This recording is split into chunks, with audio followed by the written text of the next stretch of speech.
Hey guys, Rolly is here with the 2024 absolute latest model Gibson Custom Shop 59 R9 Reissue. Historic VOS, such a long name, but this is the 2024 model, so the latest, the youngest, the newest generation. The color is called Dirty Lemon Burst. You know what? And I like this name because this is what is missing, a bit of dirt. This is what is missing from music nowadays, a bit of dirt. You know, everything is polished, everything is clean. There's no blood, there's no dirt, there's no surprises. So at least the finish of this Gibson has a bit of dirt in it. Dirty Lemon Burst. I like the color, and I really dig the look of it, because this is very close how an original 59 used to look like.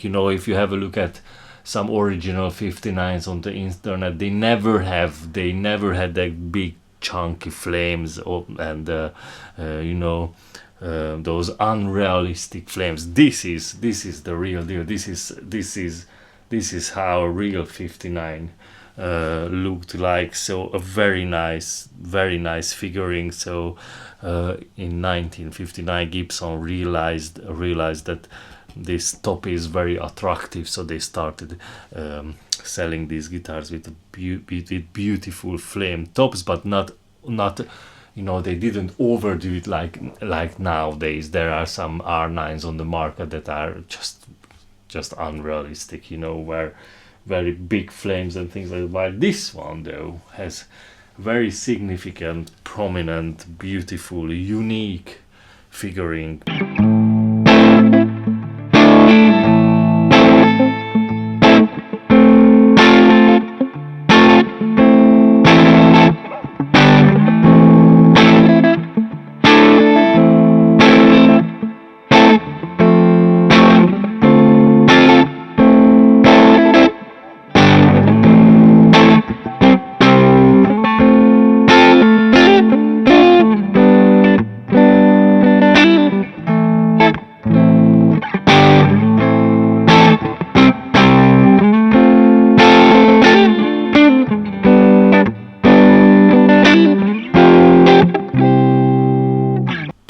Pretty nicely book matched, so you can't see where is the center joint. Sometimes when they don't book match the guitar perfectly, so one flame is here and another one starts like 1 centimeter below that, and they don't match. While this one though, this is beautiful. It looks like a beautiful one-piece flame maple top, but obviously this is a two-piece center joint, but it's very high. I think it's a 5A graded flame maple, because it's just perfect, and it's very three-dimensional. So you call it three-dimensional flames when you move it like this, with significant lightening, and the flames moves like those were like hills or something like that. This looks absolutely bang on.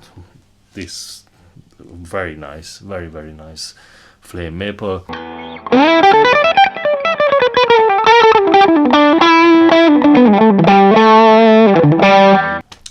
It's not an extra lightweight. There are some extra lightweight on the market, like everyone from like 1,000 piece. There's a bit lighter than this one, but this is the weight for a custom shop Les Paul. I think I can measure it for you. Just check it out. Wait a sec.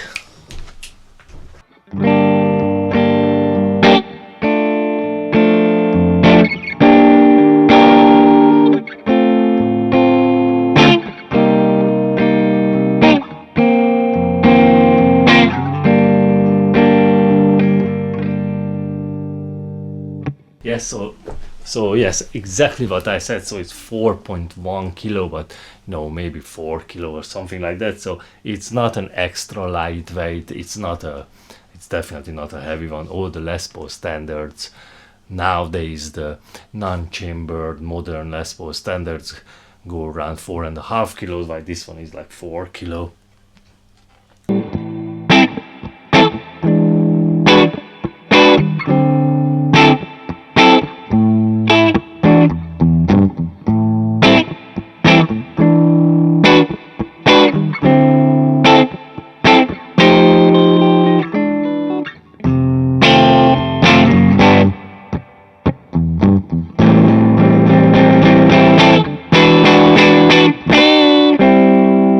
Beautiful back, obviously, and it has this very expensive badge, Gibson custom, handcrafted in Nashville. Look at this beautiful badge.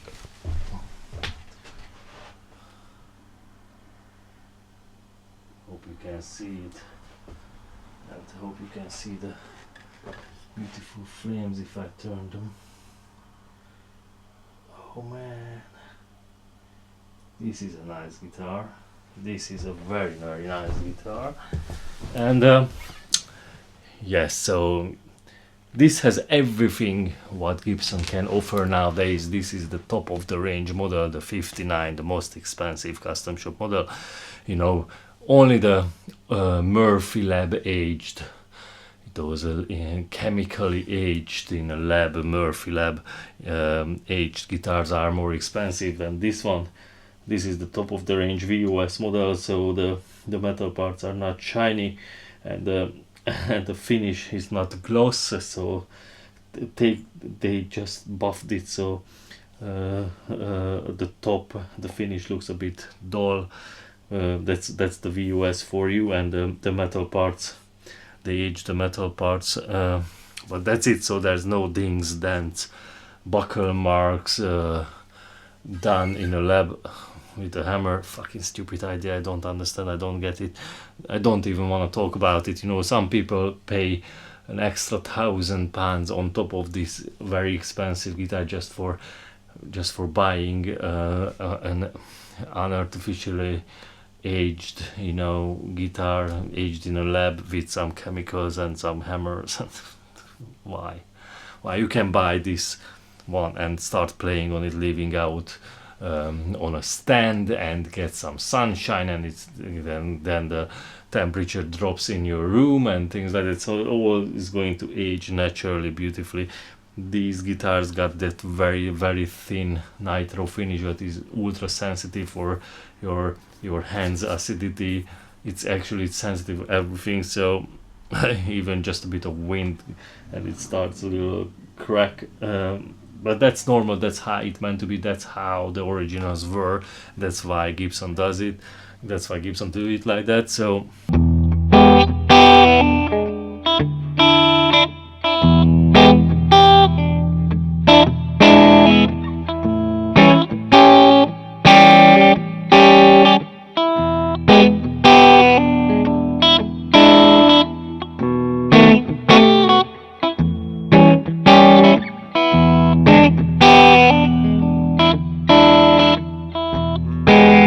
So guys, how did you like the sound? By the way, this is kind of the most analog guitar signal on YouTube nowadays, because I just grabbed this guitar and plugged it to a tube screamer, just a normal TS9, nothing fancy, normal TS9 tube screamer, and goes into this classic reverb signature, no other pedals here. So yes, hope you appreciate this very analog approach. I'm a bloody analog guy. No ones and zeros. There's no ones and zeros here, these long numbers or 24-bit coding or whatever. Just pure analog signal, as analog as possible, and hope you appreciate it. Send me a thumbs up if you appreciate it. So let's talk about the condition of this instrument. I'd say it's about 9.5 out of 10 condition, because there's no big dings, dents or buckle marks on this instrument at all. The only thing it needs a bit of cleaning, and it needs, yes, just a bit of cleaning and the good setup, and it's ready to go. So there's no big chips, dents or anything on this instrument. Very nice and clean. Yes, the only thing I can see, and it happens on all custom shop guitar, on all modern custom shop reissue guitars, is the aniline dye, you know, that dye on the back what they use for finishing the neck, that bleeds onto the neck binding as you play. So you play like this, and then as your finger moves over the binding, this binding becomes a bit darker, a bit pinkish reddish color. That's absolutely normal, that's how it should be. All of these guitars do it when all these guitars that have the aniline dye, they all do it. It's just, that's how it's meant to be, nothing wrong with it. Just makes a guitar more authentic, and it just makes it less new. So you can see it here. Let me show it in the camera. So this is a typical dye bleed. So this is the color of the binding here, but as you reach to the top where people play on it, and all the dye gets into the binding, it's called aniline dye bleed on the nothing wrong with it. That's nice. Apart from that, the guitar is in beautiful looked after condition. Yes, the headstock is very sensitive usually, but there's nothing on it, so no, you know, no chips here on these corners or whatever. This is a very nice, very nicely looked after instrument. It's only a year, less than a year old, so this is how it should be.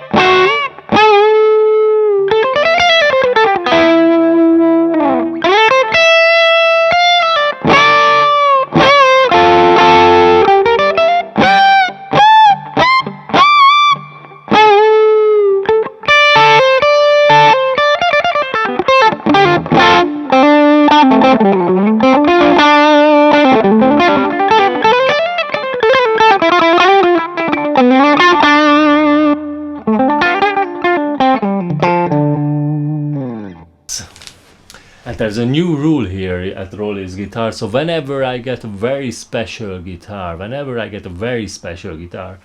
I drink a bit of whiskey for it. You know, I don't drink whiskey for every guitar or every guitar builder, but when something special comes in, what I feel it's something special or a big achievement or whatever, just a nice guitar, you know, when the guitar deserves it, or when the guitar, or rather say when the guitar builders deserve it, I drink a bit of whiskey for them. So I think this 2024 59 custom shop Les Paul is a nice achievement. So here you go, and it's a very nice guitar. I like you, dirty honey bunny.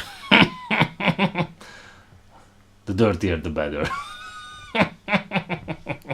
Especially when it comes to music, you know, especially when it comes to modern music, and everything sounds fucking polished and clean. I don't like that. I like when it has blood, a bit of dirt, a bit of, you know, uniqueness, a bit of speciality.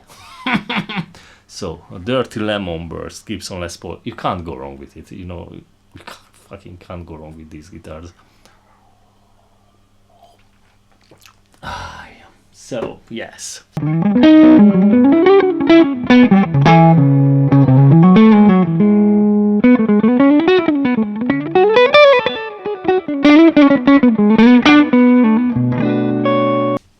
Bit of Lafroig. Straight from the sunny Scotland, which is not sunny at all. But I love that place. I go there every year. We're gonna go there with my band at the end of October. A beautiful long Scottish tour.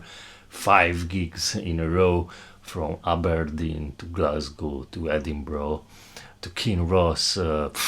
and Dumfries and Galway and all these places, beautiful big theaters all around Scotland at the end of October and after every show. And you know, maybe before every show we're going to drink a bit of single malt scotch. You know, it just makes my playing better, and it makes my English a bit better as well, so a bit smoother, definitely. Let me show you the hard case and the candy that this guitar comes with.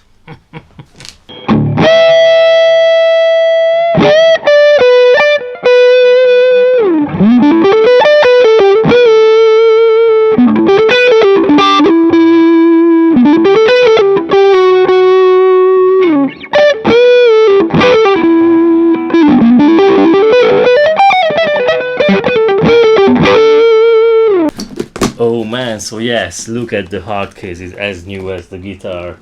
Nice mint condition, there's not even a scratch on it. Actually it's a 2024 model, so it shouldn't have too much damage because it's just too new. Someone needs to take this guitar home and play a lot on it. So it comes with this Gibson Custom Shop certificate. Number one thing, don't forget it. Don't lose this. Mamma mia, it's very, very new. Such a new guitar. And it comes with shitloads of hang tags, and actually I never ever read them. I don't even know what all this about, you know, so many things here. Another hang tag with the serial number, another hang tag, and another hang tag, and finally a pre-packed checklist. This is what I was after, because this says exactly when the guitar left the factory. That was, I tell you what, that was at 19th of December 2023. That's when the pre-packed checklist happened, so maybe it came to the country. So it's already says serial number 94, so that is a 2024 model. It left the factory line on the 19th of December, so maybe it took them like 10 days or something to arrive to the UK, but that is the latest, youngest Gibson Custom Shop guitar I've ever had here.